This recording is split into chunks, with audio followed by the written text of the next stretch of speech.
రాజమండ్రిలో కిడ్నీ సమస్యలతో ఆసుపత్రిలో చేరిన వారిలో మరో ముగ్గురు మరణించారు. దీంతో ఈ ఘటనలో మృతుల సంఖ్య 5కు చేరింది. చికిత్స పొందుతూ లాలా చెరువు చౌడేశ్వరి నగర్ చెందిన శేషగిరిరావు, రాధాకృష్ణమూర్తితో పాటు మరికొందరు ఇవాళ ఉదయం చనిపోయారు. మరో ముగ్గురు పరిస్థితి విషమంగా ఉంది. రాజమండ్రిలో ఒకే ప్రాంతానికి చెందిన పలువురు కిడ్నీ వ్యాధి సంబంధిత సమస్యలతో ఆసుపత్రిలో చేరడంతో స్థానికంగా తీవ్ర కలకలం రేగింది. రాజమండ్రిలోని లాలా చెరువు సమీపంలో ఉన్న చౌడేశ్వరి నగర్ పరిసర ప్రాంతాల్లో ఈ నెల 15 తర్వాత నుంచి వాంతులవ్వడం, మూత్ర విసర్జన కాకపోవడం, పొట్ట ఉబ్బడం లాంటి సమస్యలతో 14 మంది ఆసుపత్రిలో చేరారు.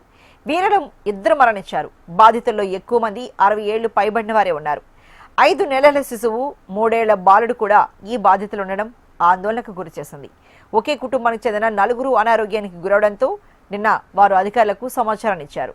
దీంతో ఈ విషయం వెలుగులోకి వచ్చింది. హాస్పిటల్ పాలైన బాధితులందరికీ ఒకే వ్యక్తి పాలు పోస్తూ ఉండడంతో అక్కడే కల్తీ జరిగి ఉండవచ్చని వైద్యాధికారులు, బాధితులు పోలీసులకు తెలిపారు.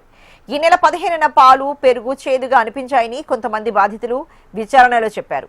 కోరుకొండ మండలానికి చెందిన ఒక పాల వ్యాపారి వీరందరికీ పాలు పోస్తున్నట్లు గుర్తించడంతో పోలీసులు అతడిని అదుపులోకి తీసుకుని విచారిస్తున్నట్లు తెలుస్తోంది. బాధితుల నుంచి సేకరించిన బ్లడ్, యూరిన్ శాంపిల్స్ ను టాక్సికాలజీ టెస్ట్ కు పంపించారు. ఆ నమూనా నివేదికలు ఇంకా రావాల్సి ఉంది.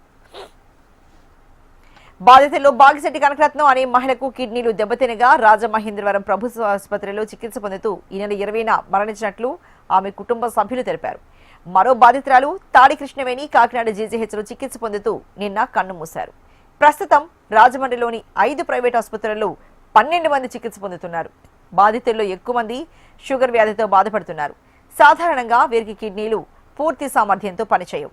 ఈ క్రమంలో ఆహార కల్తీ జరిగితే కిడ్నీలపై తీవ్ర ప్రభావం పడుతుందని వైద్యులు చెబుతున్నారు.